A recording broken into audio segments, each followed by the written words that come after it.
The bruise on Mira's cheekbone throbbed in time with her heartbeat, a dull percussion accompanying each desperate step through the darkened forest. 3 days since her father's hand had put it there. 3 days since Kale had stood in the great hall with tears streaming down her perfect lying face. One hand pressed to her flat stomach as she wove her fiction into truth. She attacked me, Kale had sobbed, clutching their father's arm. When I told her about the baby, about my bond with the Alpha King, she flew at me in a rage. She's jealous, father. She's always been jealous. Mira had stood frozen, her own hand instinctively covering the slight swell beneath her worn dress, the swell Kale had somehow discovered and decided to claim as her own. The swell that contained the Alpha King's child, conceived during his visit to their territory 2 moons past, in a single night of heat and desperate connection that Mira had told no one about, until Kale had found her retching behind the stables and put the pieces together. A root caught Mira's foot, and she stumbled, catching herself against a pine tree's rough bark. Her palms stung where they scraped, but she couldn't stop, wouldn't stop. Behind her lay everything she'd known. Her pack, her home, her name. Her father's final words still echoed in her skull, each one a blade. You are no daughter of mine, a liar and a jealous schemer, trying to steal your sister's destined mate with fabricated claims. Leave before dawn, or I'll have you dragged out in chains. She'd tried to explain. Goddess, how she'd tried. But Kale had always been the golden twin, the one with their mother's beauty and their father's favor, the one who smiled and charmed while Mira faded into corners. When Kale spoke, people believed. When Mira spoke, people looked to Kale for confirmation. The night air bit through her thin cloak, the only thing she'd managed to grab before slipping out the servant's entrance. No food, no water, no proof of what her sister had done except the life growing inside her, vulnerable and dependent on a mother who couldn't even protect herself. I'm sorry, she thought, pressing her palm flat against her stomach. I'm so sorry. I'll keep you safe. Somehow. Her wolf stirred weakly, exhausted from 3 days of running on empty. The animal part of her had been screaming to turn back, to fight, to make them see the truth. But Mira had learned long ago that her wolf's instincts led to nothing but more pain. Fighting Kale meant losing. Always. The trees thinned ahead, and Mira's heart seized when she spotted the boundary stones marking the edge of Thornwood territory. Beyond them lay Starfall lands, the domain of the Alpha King himself. The same Alpha King whose scent she still remembered on her skin, whose golden eyes had held hers in the darkness, whose voice had rumbled mine against her throat before he'd left at dawn without a word. She'd thought it meant something. She'd been wrong. Crossing into Starfall territory without permission meant death. Pack law was clear on that point, but staying meant watching Kale claim her child, her bond, her entire life while Mira rotted in exile or worse. At least this way, there was a chance. A sliver of impossible hope that somehow the Alpha King might recognize the truth, might recognize her. Mira stepped over the boundary stones. The change was immediate. A shift in the air, a weight of foreign magic pressing against her skin. She'd barely taken 10 steps into Starfall territory when the shadows between the trees solidified into wolves. 4 of them, massive and dark-furred, with eyes that glowed amber in the moonlight. Border guards. Her wolf cowered, recognizing the superior strength rolling off them in waves. Please, Mira whispered, raising her empty hands. I need... She never finished the sentence. The largest wolf shifted, becoming a man with broad shoulders and a scarred face, and he moved faster than her exhausted eyes could track. Iron cuffs clicked around her wrists, cold and heavy, and rough hands shoved her to her knees in the frost-hardened dirt. Thornwood Wolf, the scarred man growled, sniffing the air. Trespassing without permission. That's a death sentence, little spy. I'm not a spy. I'm seeking sanctuary. His backhand caught her across the mouth, splitting her already cracked lips. Thornwood wolves don't seek sanctuary. They seek weakness to exploit. You'll explain yourself to the king. The other guards hauled her upright, chains biting into her wrists, and began dragging her through the forest. Mira's legs could barely keep pace. Every stumble earned a yank on the chains that made her shoulders scream in protest. Hours passed. Or maybe only minutes. Time had lost meaning, blurring into a haze of pain and cold and the constant, terrifying pulse of her heartbeat. Keep moving. Stay alive. Protect the baby. Dawn was breaking when the trees finally gave way to open ground, and Mira's breath caught despite everything. The Starfall capital rose before her like something from a dream. Towering spires of dark stone caught the first light, transforming into pillars of gold and shadow.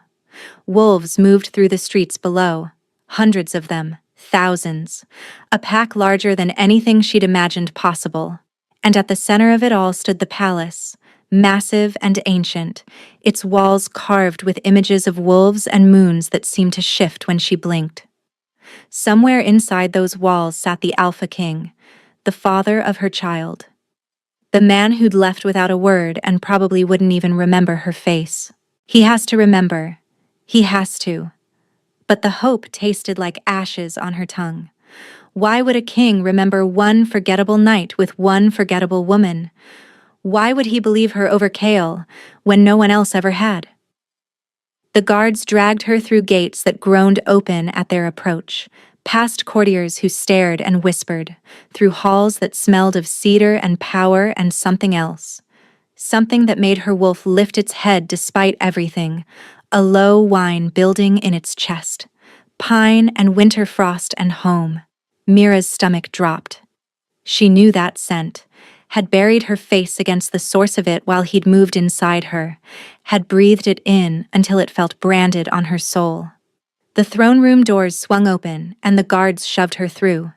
She fell hard, chains clattering against marble, her knees cracking against the cold stone floor. Laughter echoed from somewhere to her left. Courtiers, probably, amused by the pathetic sight of the trespassing Thornwood wolf. Mira kept her head down, trying to catch her breath, trying to think past the roar of terror in her ears. "What have you brought me, Commander?" The voice rolled through the chamber like thunder, and Mira's entire body went rigid. Her wolf slammed against her chest, suddenly fierce despite its exhaustion, howling a single word that made no sense, and all the sense in the world. Mate, mate.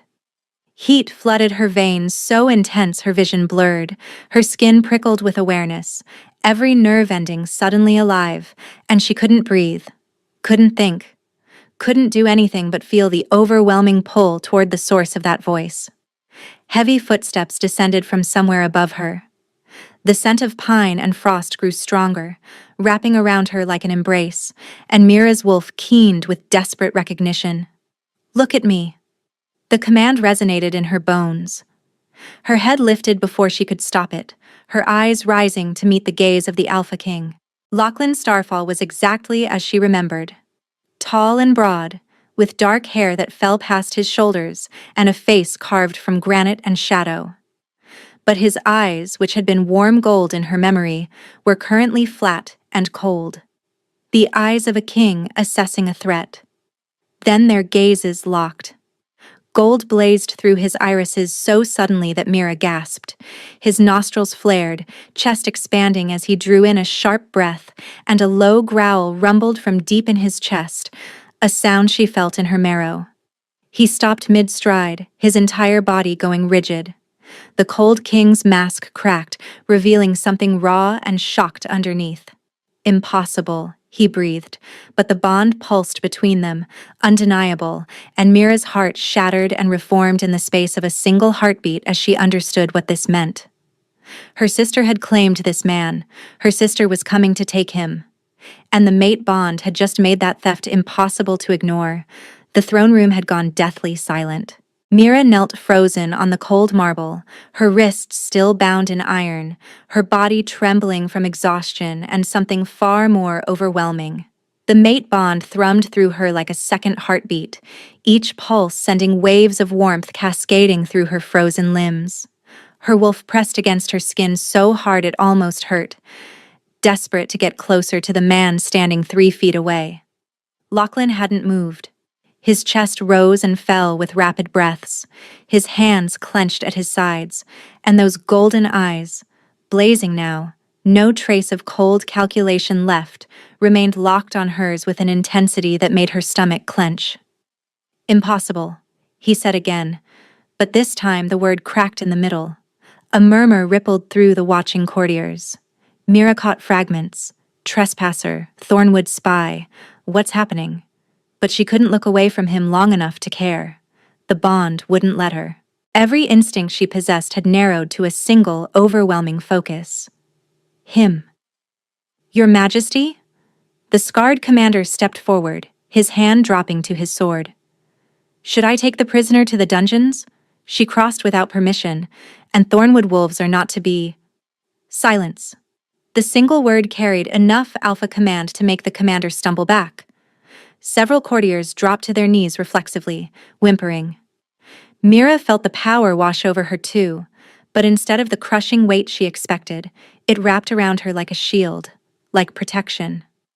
Lachlan moved toward her, each step deliberate, his gaze never leaving her face.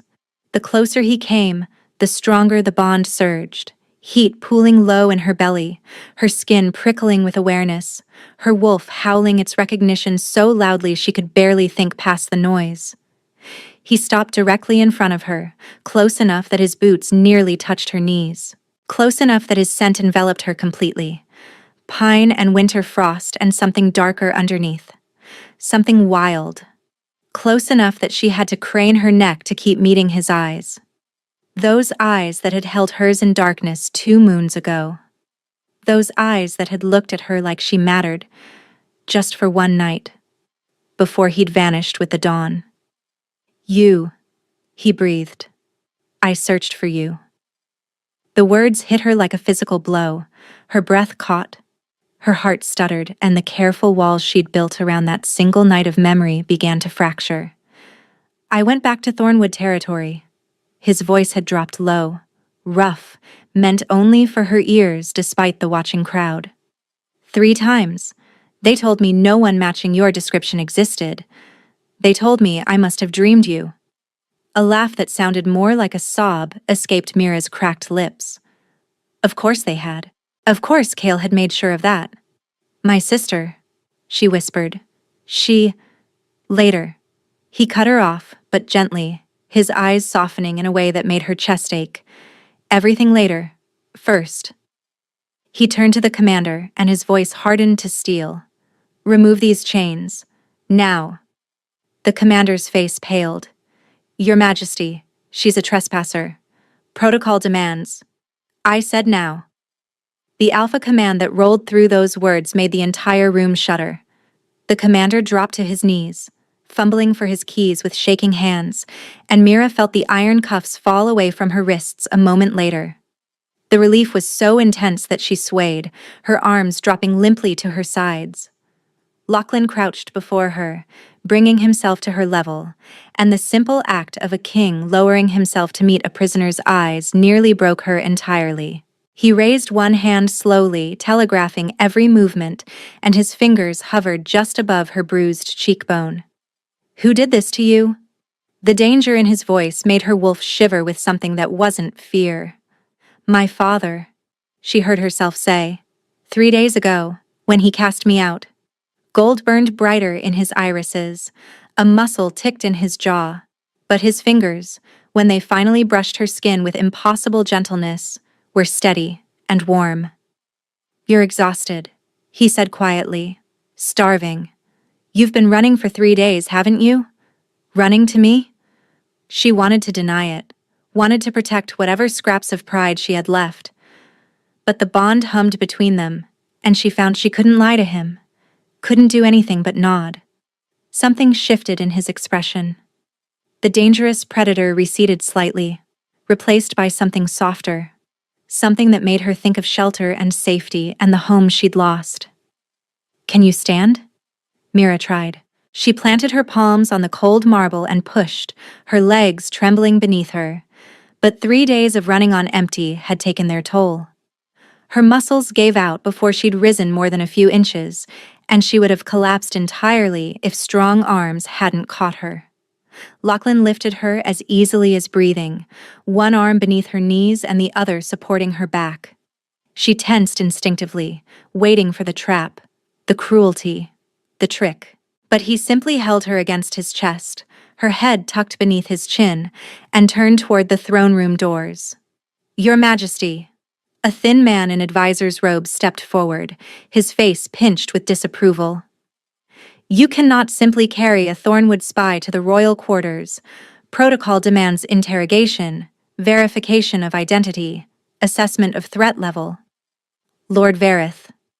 Lachlan's voice was calm, almost pleasant, but Mira felt the tension coiling through his body where she pressed against him. "If you speak another word, I will remove your tongue myself." The advisor's mouth snapped shut. Lachlan strode through the parting crowd, carrying Mira as if she weighed nothing, as if he had any right to hold her so carefully.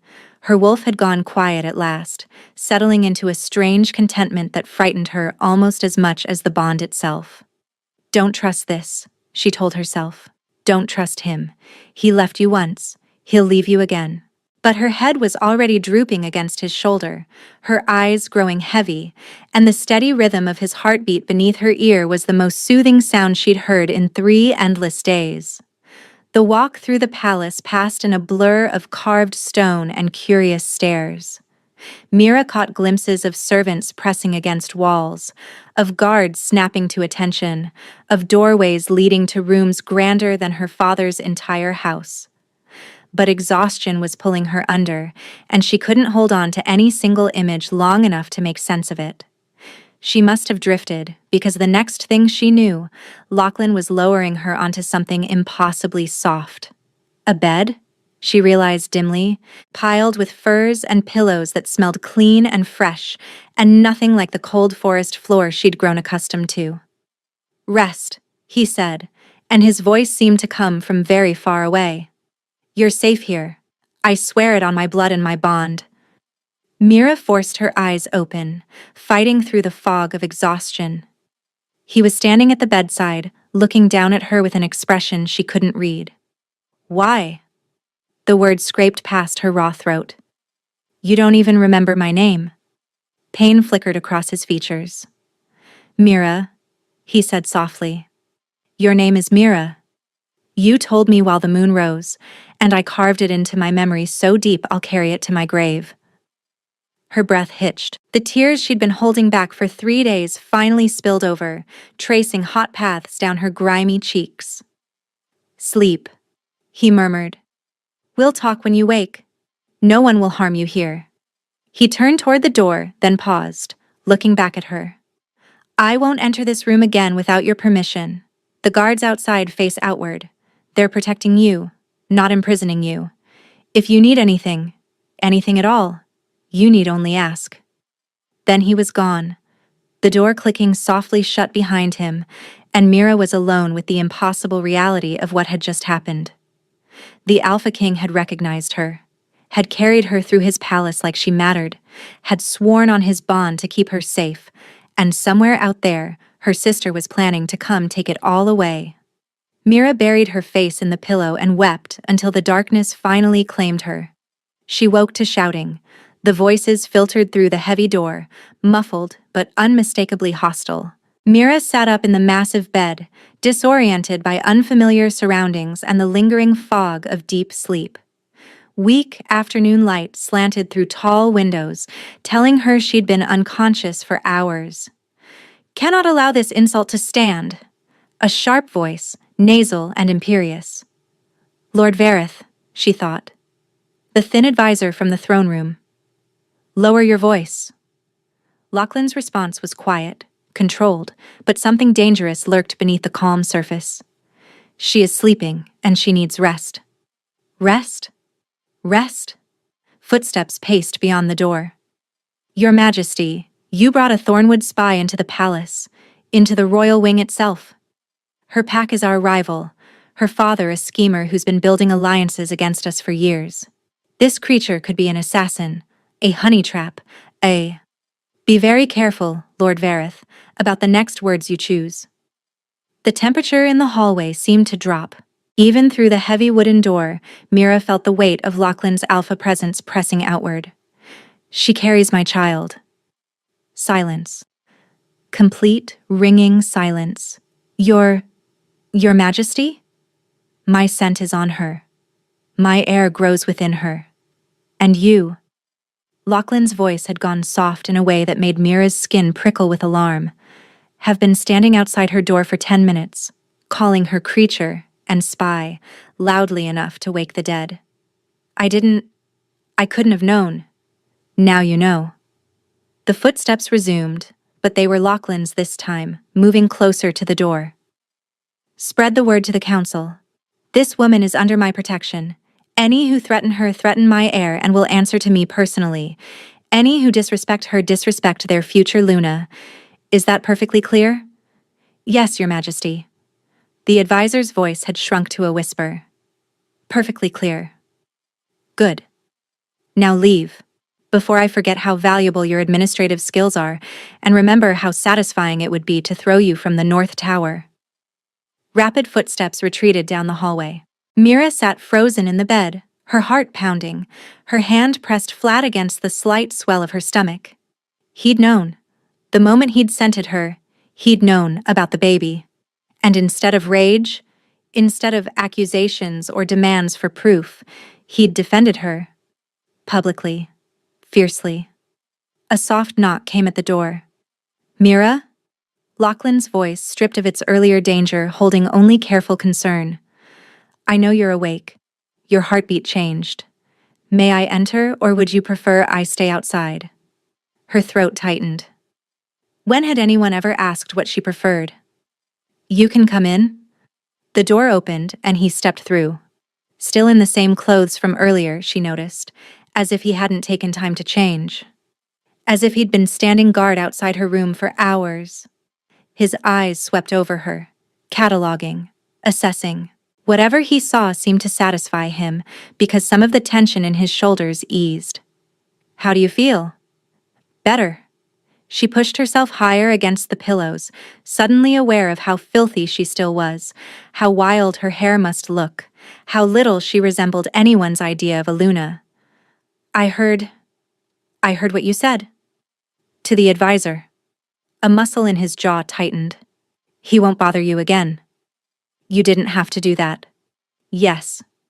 He moved closer, stopping at the foot of the bed, far enough to give her space. I did. Why? The question burst out before she could stop it. You left. That night. You just left. You didn't even say goodbye. You didn't send word. And now you're acting like I matter. Like I'm... Her voice cracked. I don't understand. Pain carved lines into his face. I was summoned away before dawn. An emergency at the eastern border. Rogues attacking one of my villages. I left a letter with the house steward, asking him to give you my seal, my promise to return. When I came back 2 weeks later, they told me no one had received any letter. They told me the woman I described didn't exist. The house steward. One of Kale's admirers. Of course. My sister, Mira whispered. She must have intercepted it. She must have made sure I never knew. Lachlan's eyes flashed gold.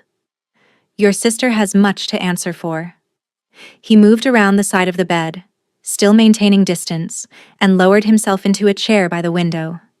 Tell me everything, from the beginning. I need to understand what you've survived. So Mira told him. She told him about waking to find him gone, convinced she'd been nothing but a convenient body for the night. About the sickness that started a fortnight later, the tender breasts, the exhaustion. About hiding it desperately until Kale found her vomiting behind the stables and put everything together with that calculating gleam in her eyes. She told him about the Great Hall, about Kale's tears and their father's fury and the bruise that still throbbed on her cheekbone. About being called a liar so many times she'd almost started to believe it. About running through the forest with nothing but the clothes on her back. Certain she would die. Certain no one would care if she did. Lachlan listened without interrupting. His face remained still, but his eyes grew steadily more golden, and his hands gripped the arms of his chair hard enough that the wood groaned in protest. When she finally fell silent, her throat raw, he sat motionless for a long moment. Then he rose from the chair and moved toward her, slowly, giving her every chance to pull away. She didn't. She couldn't. The bond hummed between them, and despite everything, despite every reason she had to be afraid, she didn't want him to stop. He sank onto the edge of the bed, close enough to touch, and raised one hand to cup her uninjured cheek. His palm was warm, slightly calloused, and impossibly gentle. "I failed you," he said quietly. "I left you unprotected, and you suffered for it. That guilt is mine to carry. But I swear to you, Mira." His thumb brushed across her cheekbone, careful to avoid the bruise. "I swear on every star in my territory's sky, no one will ever hurt you again.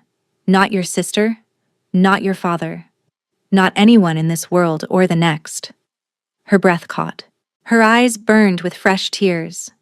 "How can you promise that?" she whispered. "You barely know me."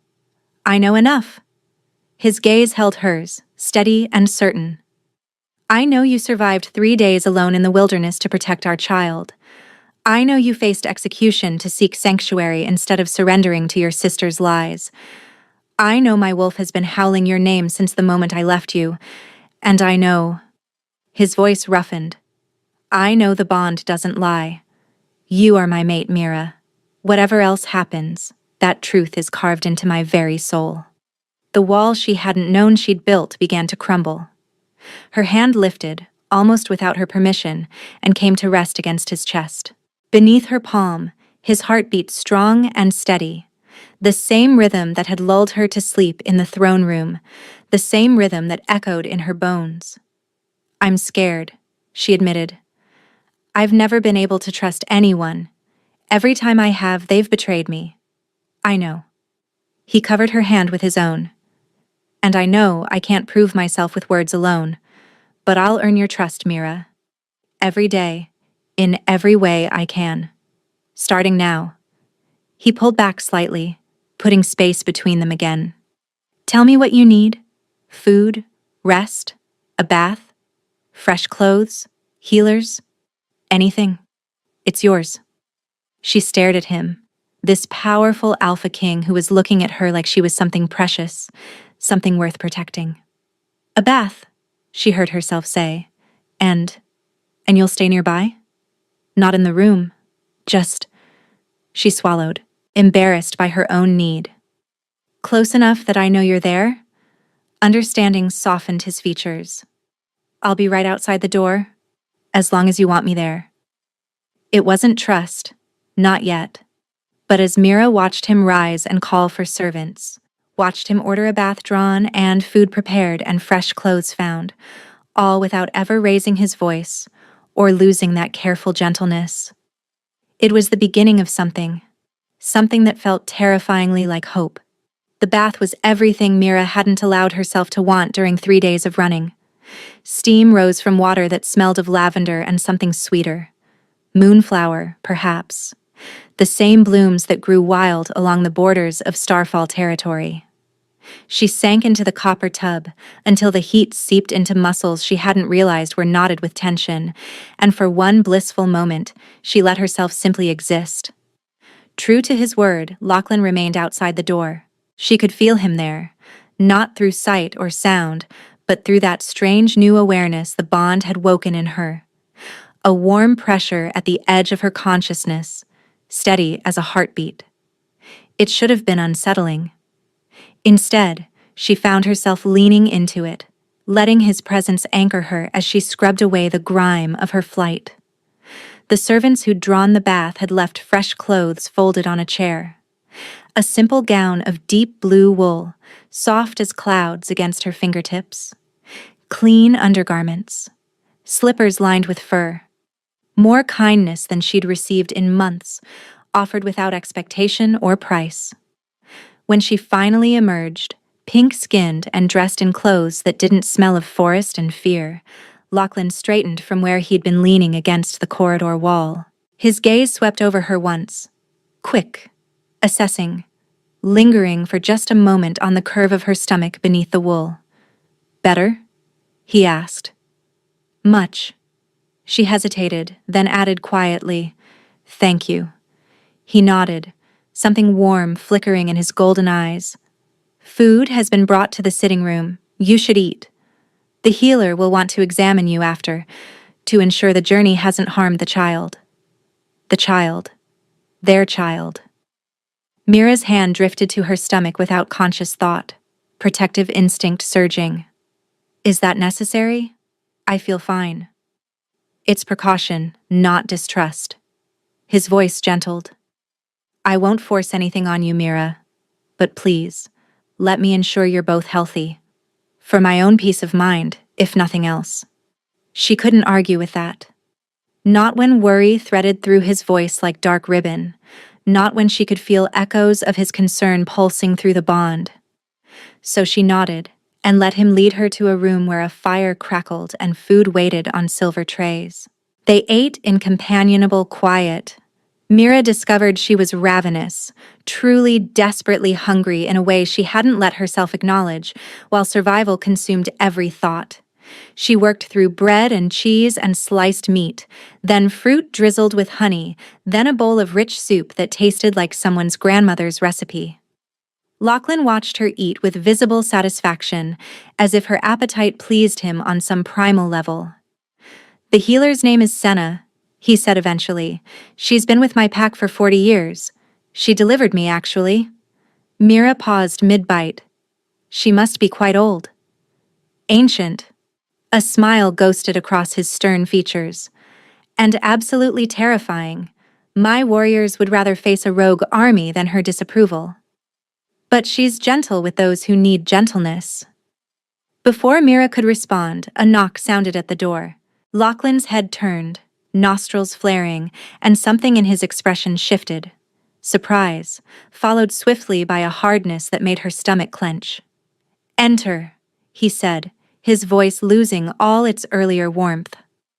The door opened to reveal Lord Vareth, the thin advisor from the throne room. His pinched face was arranged in careful neutrality, but his eyes, pale and calculating, swept over Mira with barely concealed contempt. Forgive the intrusion, Your Majesty. He executed a shallow bow. But a messenger has arrived from Thornwood territory. Beta Thornwood sends urgent correspondence. Mira's blood turned to ice. Her father.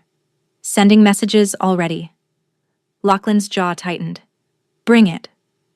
Vareth produced a sealed scroll from his robes, handing it over with another bow. Lachlan broke the wax seal. Mira recognized the Thornwood crest, the twisted oak tree she'd grown up beneath, and read in silence. With each passing moment, the gold in his eyes burned brighter, hotter, until they seemed less human than wolf. What does it say? Mira's voice emerged as barely a whisper. Instead of answering, Lachlan handed her the scroll. The words blurred, then sharpened into terrible clarity. Your Majesty, it has come to my attention that my disgraced daughter Mira has fled to your territory. I must warn you that she is dangerous, mad with jealousy over her sister Kale's blessed condition. Mira attacked her own twin and attempted to harm the child Kale carries. Your child, Majesty. Kale is distraught, but recovering. She begs to see you, to present you with proof of the bond you share and the heir growing in her womb. We request permission to travel to Starfall under banner of peace, that you might meet your true mate and see Mira brought to justice for her crimes. Your faithful ally, Beta Aldrich Thornwood. The scroll trembled in Mira's hands. Lies upon lies upon lies, each one landing like a blow to her chest. Kyle was coming. Kale was coming here, with their father, bringing their poison into the one place Mira had begun to feel safe. She's not pregnant, Mira said, her voice hollow. She's never been pregnant. She's never even... She stopped, shame burning her cheeks. She's never been with anyone. Not like that. She's always been waiting for a mate worthy of her ambitions. I know. Lachlan took the scroll from her shaking fingers, setting it aside. The bond doesn't lie, Mira. My wolf knows exactly who carries my child, and it isn't the woman in this letter. But they're coming. Panic clawed at her throat. My father. He's been building alliances against you for years. You said so yourself. This isn't just about Kale's lies. If they can convince your pack, your advisors, they won't.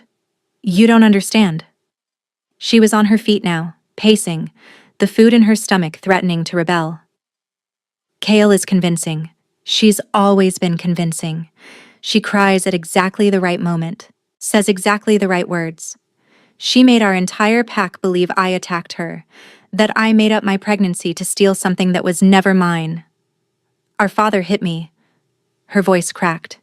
His own daughter, and he chose her without hesitation. What makes you think your people will be any different?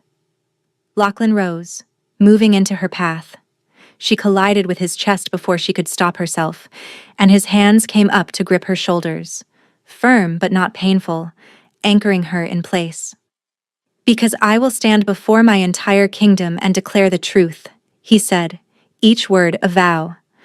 Because I will rip the throat out of anyone who calls you a liar in my presence, because the bond between us is real, and when your sister arrives with her padded belly and her false tears, that reality will destroy every lie she's ever told. Heat pulsed beneath Mira's skin, her instincts sharpening at the conviction in his voice. The animal part of her recognized something in him, not just mate, but protector, defender, king. Someone who would burn the world down before letting harm reach her. She's clever, Mira whispered, cleverer than anyone gives her credit for. So am I. His thumb traced a small circle on her shoulder, and unlike your sister, I have truth on my side.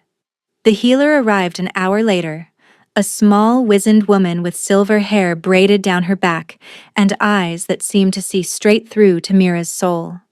Senna, as promised, was both ancient and terrifying. She also had the gentlest hands Mira had ever felt, examining her with clinical efficiency that somehow never felt invasive.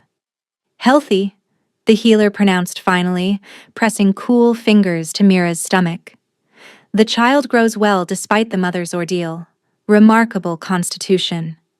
Her sharp gaze flicked to Lachlan, who had insisted on remaining in the room. Strong bloodline on both sides, I'd wager. You're certain? Lachlan's voice held barely restrained tension. The stress of her flight. I've delivered hundreds of babes, boy.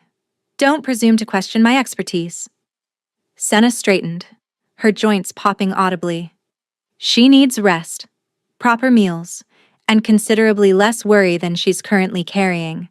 The last is likely impossible given circumstances, but do what you can.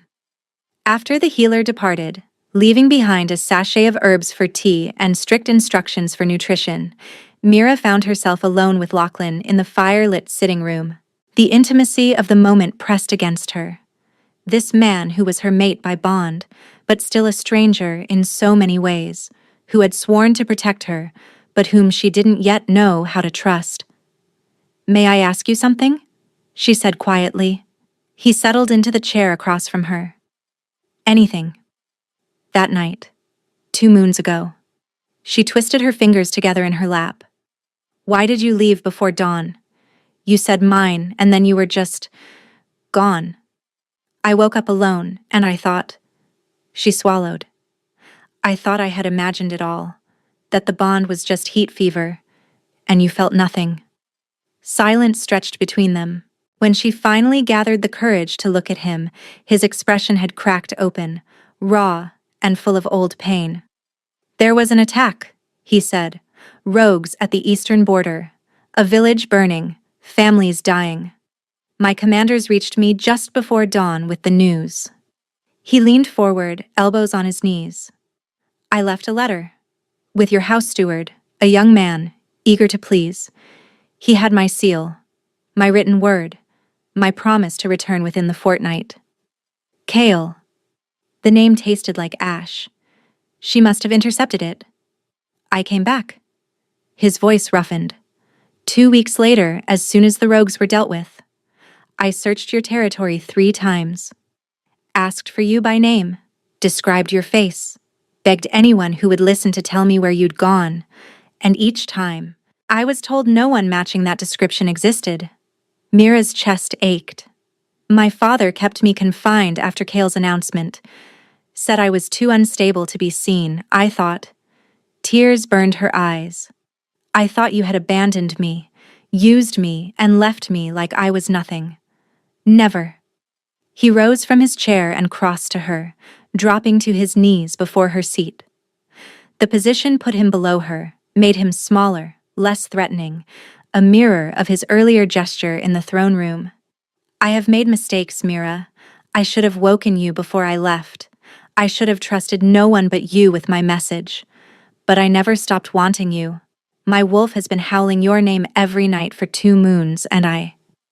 He reached for her hand, stopping just short of touching, asking permission with his eyes. She gave it. Her fingers slid into his, and warmth flooded through the contact, the bond singing between them like a plucked string. I'm not asking you to forgive me, he continued. I'm only asking you to let me prove myself. Day by day, choice by choice. Let me show you what kind of mate I can be. Her walls, already crumbling, threatened to collapse entirely. This fierce king, kneeling at her feet, speaking words that sounded like vows. It defied everything she'd been taught to expect from power, from men, from life. My sister will try to destroy this, she heard herself say. Whatever this is between us, she won't stop until she's taken everything from me. Then we will be ready. His grip on her hand tightened. Together. 3 days passed in fragile peace. Mira ate regular meals, slept in the massive bed in the royal wing, and slowly began to believe that perhaps safety existed after all. Lachlan visited her chambers each morning and evening, bringing small gifts, a book of poetry from his library, a warm shawl in silver wool, a wooden wolf carving he'd made himself during sleepless nights at the eastern border. He never pushed, never demanded, only offered and waited, and let her set the pace. On the 4th morning, everything shattered. Mira was breaking her fast when the doors to her chambers burst open.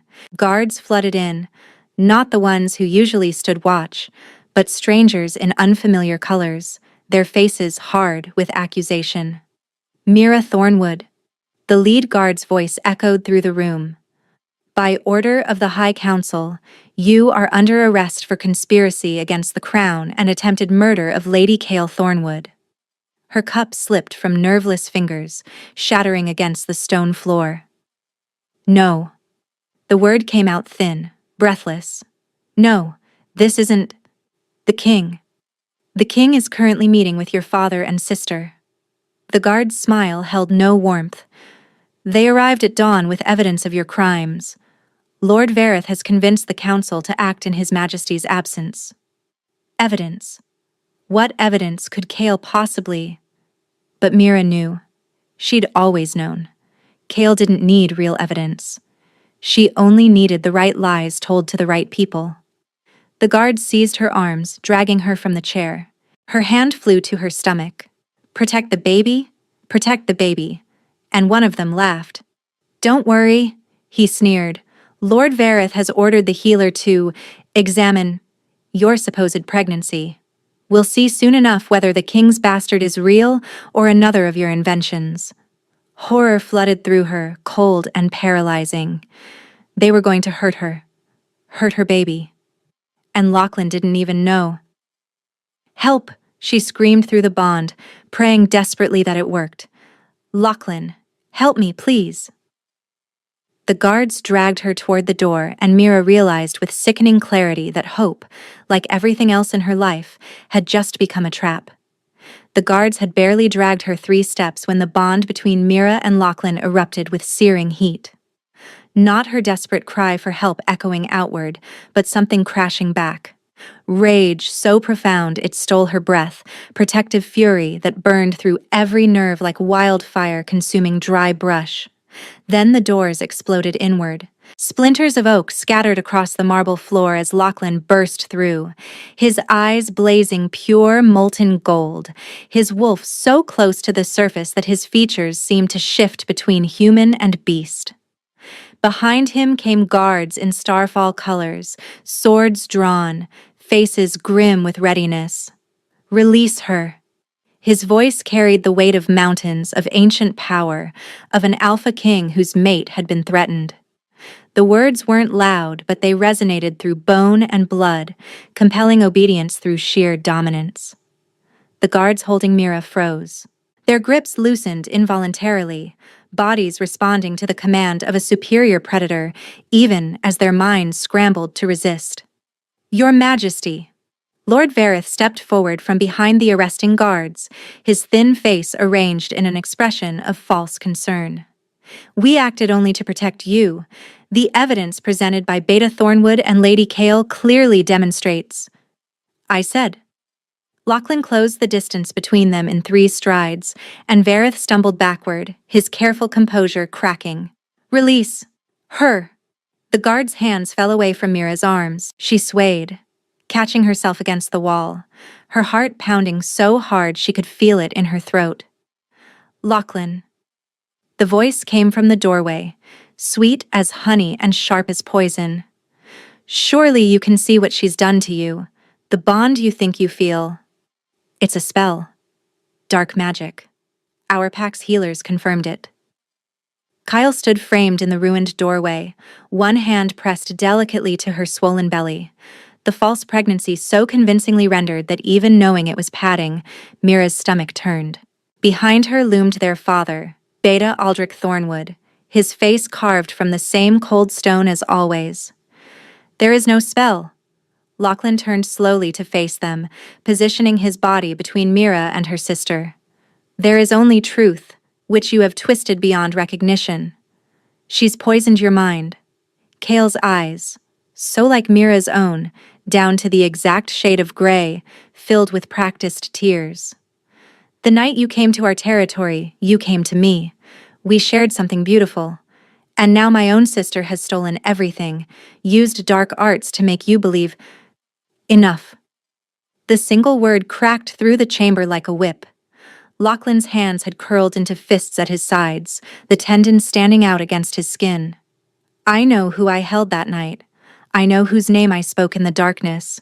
And I know," his voice roughened with barely contained fury, "that your belly is nothing but cloth and padding, while my true mate carries my actual child." Silence fell, thick and suffocating. Then Kale laughed. The sound was wrong. Too high, too brittle, fracturing at the edges into something that raised the hair on Mira's arms. "You think you know," she said, her sweet mask crumbling to reveal something twisted underneath. "You think you understand what's happening here. But I've been playing this game since we were children, and Mira has never once won against me." She pulled a small vial from her sleeve, the liquid inside gleaming sickly green in the morning light. "The tea. Your precious mate has been drinking poison tea for 3 days. My agent in the kitchen's made sure of it." Her smile stretched too wide. "By now, the baby should be—" Mira's world tilted. 3 days. The herbs Senna had given her, the tea she'd drunk each morning to ease her nausea. Poisoned. Her hands flew to her stomach, terror clawing up her throat. Liar. But even as Lachlan snarled the word, Mira felt it. A strange weakness in her limbs. A subtle wrongness she'd attributed to stress and fear. Not enough to harm the baby yet, perhaps, but building. Waiting. "I'm many things," Kale said, tucking the vial away. "But I'm not a liar about this. In a few more days the child would have been gone, and poor Mira would have been proven the fraud I always said she was. But since you've forced my hand—" She moved faster than Mira expected. A blade flashed from beneath Kale's false pregnancy padding, a slim dagger that caught the light as she lunged past Lachlan's guard, aiming straight for Mira's belly. Time slowed to honey. Mira saw the blade coming. saw her sister's face twisted with hatred and desperation, and something that might have been jealousy festering into madness over years of comparison and competition. Saw her own death approaching, and worse, her child's death. The innocent life that had never asked to be conceived in the middle of this war. And something inside her refused to let it happen. Heat exploded from her core, not the warmth of the mate bond, but something older, deeper. A power she hadn't known existed until this moment demanded its awakening. White light blazed from her skin, from her eyes, from the very air around her. And when it struck Kale, her sister stopped mid-strike as if she'd hit an invisible wall. The blade hung inches from Mira's stomach, trembling in Kale's frozen grip. "What?" Kale's voice emerged strangled, her limbs locked in place by the light pouring from Mira's body. "What are you? This isn't possible. You don't have... I don't know what I have." Mira's voice came from somewhere far away, somewhere calm despite the storm raging through her. She stepped forward, and the light moved with her, pulsing in time with her heartbeat. "I only know that you will not touch my child."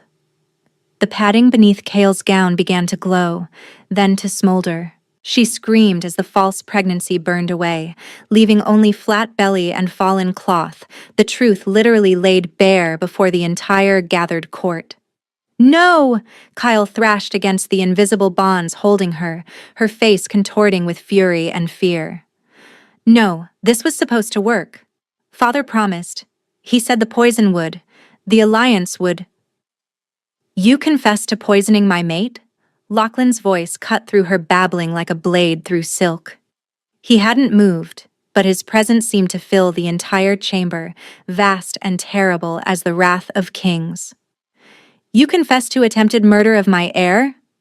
Kale's mouth opened and closed, the magnitude of her mistake finally dawning. She looked to their father, still standing in the doorway, face pale, calculating eyes darting between escape routes. "I confess nothing," she spat, but her voice wavered. "It's her word against mine, and she's a known liar, a jealous creature who..." "The moon's witness." Mira didn't know where the words came from, only that they felt right, felt true, felt like something her wolf had always known. "I invoke the ancient right. Let the goddess herself reveal who speaks truth and who speaks lies." The light surrounding her shifted, changing from white to silver, from protective shield to something that hummed with divine attention. Overhead, the morning sun dimmed as if clouds had gathered, and through the windows, moonlight poured in. Impossible moonlight, the full moon's radiance blazing at midday. "You can't," Kale whispered. "That ritual hasn't been performed in centuries. No one knows how. But Mira did. She knew it in her blood, in her bones, in the ancient power that had awakened when her child's life was threatened." She extended her hand, palm up, and spoke words in a language she'd never learned. Silver fire erupted from her palm. It swept through the chamber, touching everyone present, the gathered guards, the cowering advisors, her father frozen in the doorway, Lachlan standing tall and unwavering at her side, and Kale, still trapped in light, screaming as the moon's judgment burned through her, not burning her flesh, burning away every lie she'd ever told. Images erupted in the air above them like smoke given form. Kale intercepting the letter, pressing Lachlan's seal into hot wax before hiding the message in her chambers. Kale discovering Mira's pregnancy and immediately beginning to plan. Kale crying false tears in the Great Hall, performing devastation while triumph gleamed in her eyes. Kale consulting with their father about poisons, about dark alliances, about plots against the Starfall kingdom that stretched back years. When the visions finally faded, Kale crumpled to the floor, her beauty stripped away by the truth's harsh light. She looked small now, broken. The monster revealed to be only a bitter, jealous woman who had chosen cruelty over love at every turn. "You were always the weak one," Kale spat, looking up at Mira with naked hatred. "Always crying, always running, always letting others decide your fate." Even now, with all that power, you're still nothing but a scared little girl who— I was the honest one. Mira's voice was steady, calmer than she'd ever heard it. I was the one who loved without condition, who trusted without reservation, who believed that family meant something. That was never weakness. She turned to Lachlan, the silver light finally fading as her energy flagged. I invoke the king's justice. For conspiracy against the crown, for attempted murder of the heir, for 3 days of poisoning your bonded mate. Lachlan's expression was terrible in its coldness as he looked at Cale, then at their father, who had tried to slip away during the chaos, and now stood pinned between 2 Starfall guards. Exile to the Hollow Lands, he pronounced. Both of you. Stripped of pack, stripped of name, stripped of all protections granted to wolves who live under law. You will walk into the wasteland tonight, and if you are ever seen within civilized territory again, you will be executed on sight. You can't? Aldrich finally found his voice, outrage overcoming his fear. I am a beta. I have alliances, agreements, powerful friends who will not stand for— Your alliances were built on planned treachery against my kingdom. Lachlan's lip curled. I have the moon's own evidence of your plots. Anyone who stands with you now will share your fate. Guards seized Aldrich, binding his hands despite his struggles. Cale didn't fight when they came for her. She simply stared at Mira with hollow eyes, her hatred finally exhausted into something like despair. This isn't over, she said, but the words held no conviction. Mira stepped forward until she stood directly over her twin. Yes, she said quietly. It is. She turned her back on her sister, on her father, on every poisoned memory of her old life. Lachlan was there when she swayed, his arms catching her before she could fall, his warmth wrapping around her like a shield. The healer, she managed. The poison. Senna is already preparing the antidote. His voice was rough against her hair. You'll be fine, both of you. The last thing she heard before exhaustion claimed her was Cale's distant scream as the guards dragged her toward the Hollowland's hungry embrace. She woke in Lachlan's chambers, not her own, surrounded by his scent, his warmth, his presence like a physical weight, anchoring her to safety. Moonlight streamed through tall windows, painting everything in silver and shadow. The baby? Her voice cracked. Safe. Lachlan appeared beside the bed, pressing a cup of something warm into her hands. Senna caught the poison before it could do lasting harm. You'll both recover fully. Relief washed through her so intensely that tears spilled down her cheeks. She drank the offered tea, different from before, tasting of healing herbs and bitter roots, and let him wipe the tears away with gentle fingers. You saved yourself. His voice held wonder. That power. I've never seen anything like it. The moon's witness hasn't been invoked in 400 years, and you called it like breathing. I don't know how. She set the empty cup aside. It was there when I needed it. When the baby needed it. Luna's blessing. He sat on the edge of the bed, careful not to crowd her. The old texts speak of it. Power given to those who carry royal heirs, the goddess's protection for the future of her wolves. It's been so long since anyone manifested it that most thought it legend. Mira stared at her hands, remembering the silver fire that had poured from them. I'm not royal. You're my mate. His hand covered hers, warm and steady. That makes you the most royal wolf in my kingdom. The weight of the day pressed down on her, the betrayal exposed, the confrontation survived, the family she'd lost forever. But beneath that weight, something new had taken root. Not just safety, not just survival. Home. The bond, she whispered. It's still incomplete. Lachlan's eyes flashed gold, but he held himself still, waiting. Only if you want it. Only when you're ready. There is no rush. I'm ready. The words hung between them, charged with everything unsaid. Mira saw the struggle in his face, the desire warring with concern, the need held back by care for her fragile state. You've been through too much today. The poison, the power you expended. I'm ready. She reached up to cup his face, feeling the roughness of stubble beneath her palms, the heat of him seeping into her skin. I've spent my whole life waiting for someone to choose me, waiting to be believed, to be wanted, to be seen. I don't want to wait anymore. His control fractured.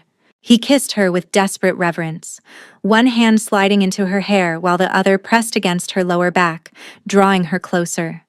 She tasted the salt of her own tears on his lips, the sweetness of promises kept, the future stretching before them like an open road. I need to hear you say it. He breathed against her mouth. Tell me you want the claiming, the marking. Tell me, I want to be yours. She tilted her neck, offering the vulnerable curve where shoulder met throat. Mark me, Lachlan. Make me your Luna. A shudder ran through him. His mouth traced down her jaw, her throat, teeth grazing skin with aching gentleness. She felt him pause at the junction of her neck and shoulder, the claiming spot, the place where mates bound themselves together for eternity. This will hurt, he warned, and then it will be everything. I know. His teeth sank into her flesh. Pain blazed through her, sharp and bright and consuming, a fire that burned through every defense she'd ever built. She cried out, her fingers digging into his shoulders, her body arching against his as the bond cracked open between them. And then the pain transformed. Pleasure flooded through her veins like liquid moonlight, warmth spreading from the bite mark across her entire body until she was drowning in sensation. She felt Lachlan, not just his arms around her, but his emotions pouring through the bond. Love so fierce it stole her breath, protective rage still simmering from the day's confrontation, wonder at the gift she was giving him. The bond sealed with an almost audible click, settling into her bones like it had always belonged there. Lachlan lifted his head, golden eyes blazing as he licked the wound closed. Mine, he growled, the word vibrating through their connection. But Mira wasn't finished. She rose up, pushing him back against the pillows with strength she hadn't known she possessed. His eyes widened, surprise flickering through the bond, and then understanding as she lowered her mouth to his throat. This isn't complete until it's mutual, she said against his pulse point. Until you're mine, too. Mira. Mine. She bit down. His groan shattered the silence of the chamber. Beneath her, he went rigid, his hands fisting in the sheets as she marked him, claimed him, made him hers as surely as he had made her his. Through the bond she felt his pleasure, his submission to this moment, his wolf howling with satisfaction at being chosen by its mate. When she lifted her head, licking his blood from her lips, the bond between them was no longer a single strand. It was a bridge, a fortress, an unbreakable connection that sang with completion. Yours, he whispered, pulling her down against his chest. My Luna, my mate. She settled into his arms, feeling the rightness of it down to her marrow. The bond hummed between them, warm and steady, no longer a desperate pull, but a settled certainty. They belonged to each other now, marked and claimed and bound by something older than law. Outside, the moon blazed full and bright, blessing their union. 1 month later, Mira stood before the gathered packs in her coronation gown, Lachlan's hand clasped firmly in hers. The silver circlet on her brow proclaimed her Luna of the Starfall Pack, queen of the most powerful kingdom in the wolf territories. No whispers of lies now, no accusations of theft or conspiracy. Only cheers, rising like thunder from the thousands of wolves who had gathered to witness their king claim his true mate. Their daughter was born the following spring, under a full moon that seemed to shine just for her. She came into the world howling, strong and healthy, with her father's golden eyes and her mother's stubborn jaw. Mira held her for the first time and wept. Not from sorrow, not from fear, but from a joy so profound it transcended words. Lachlan wrapped his arms around them both, his lips pressed to Mira's hair, his heart beating steady against her back. "Our future," he murmured. Their kingdom prospered. Mira's Luna powers grew stronger with each passing season, allowing her to sense lies before they were spoken, to protect her people with moonlight shields, to heal wounds that should have been fatal. She was loved by her pack, not for her beauty, not for her charm, but for her honesty and her compassion, and the quiet strength she'd always possessed but never been allowed to show. And sometimes, late at night, Mira would stand at the window of their chambers and think about the sister who had tried to steal her life. Kale was gone. Rumors placed her somewhere in the Hollow Lands, scraping out a bitter existence among the packless wolves who had nowhere else to go. Their father had not survived his first winter in exile. She felt no satisfaction in their fates. But she felt no guilt either. Lachlan would join her at the window, his arms wrapping around her waist from behind, his chin resting on her shoulder. Through the bond, she felt his constant presence, love without condition, belief without question, home without end. "What are you thinking?" he would ask. And she would turn in his arms, pressing her forehead to his, breathing in the scent of pine and frost and mate that had become more necessary than air. "I'm thinking," she would say, "that I finally know what it means to be believed."